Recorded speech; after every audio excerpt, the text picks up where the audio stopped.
মুমিন মুসল্লিরা, মুমিন বান্দারা যারা আল্লাহকে সন্তুষ্ট করার জন্য ইবাদত করে সফলকাম মুমিন যারা, তারা কিভাবে করে, তাদের অবস্থাটা কিরকম, তাদের বৈশিষ্ট্যটা কিরকম একটু খুঁজে নিন।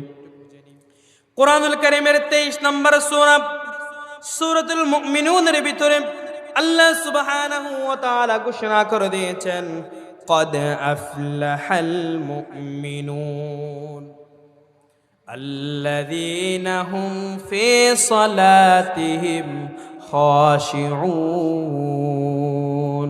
والذين هم عن اللغو معرضون।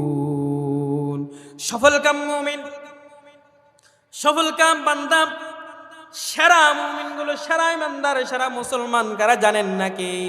قد أفلح المؤمنون, তাদের পরিচয়টা স্বয়ং আল্লাহ নিজেই দিচ্ছেন। সফল কাম মুমিন, সেরা বান্দা, সেরা মুমিন কারা জানো নাকি?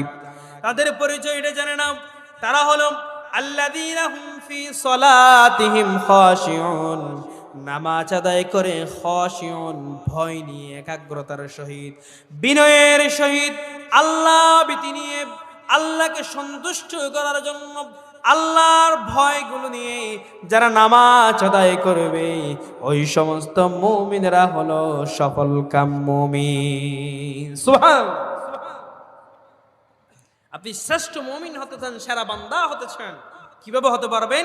আল্লাযীনা হুম ফি সলাতিহিম খাশিউন, নামাজে একাগ্রতা চিত্তে, বিনয়ের সহিত, ভয় ভিত্তিক বিনয় নিয়ে আপনি যখন নামাজ আদায় করবেন, সুতরাং তাদের মতো করে নামাজ আদায় করে আপনি কখনো, যারা কামু কুসালা, নামাজ দাঁড়ানোর পর এদিকে সুলকায় ওদিকে সুলকায়, গড়ির দিকে তাকায়, ইমাম সাহেব কেরাত লম্বা পড়লে তাদের ইমাম সাহেবের বিরুদ্ধে অভিযোগ আনে, ওই সমস্ত মুসল্লিদের মতো হয়ে আপনি কখনো সফল মুমিন হতে পারবেন না। সফল মুমিন হতে চাইলে আপনি কি করতে হবে? আল্লাযীনা হুম ফি সলাতিহিম খাশিউন, আপনাকে ভয় ভীতি ধৈর্য সহকারে নামাজে অংশগ্রহণ করতে হবে।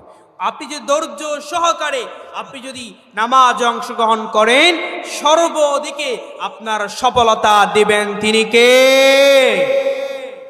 কদ আফলাহাল মুমিনুন, সফল কাম বান্দা, সফল কাম মুমিন, সফল কাম ইমানদার, সফল কাম মুসলমান তো হলো সেই যে ভয় ভিত্তিক বিনয়ের সহিত নামাজটা আদায় করলো।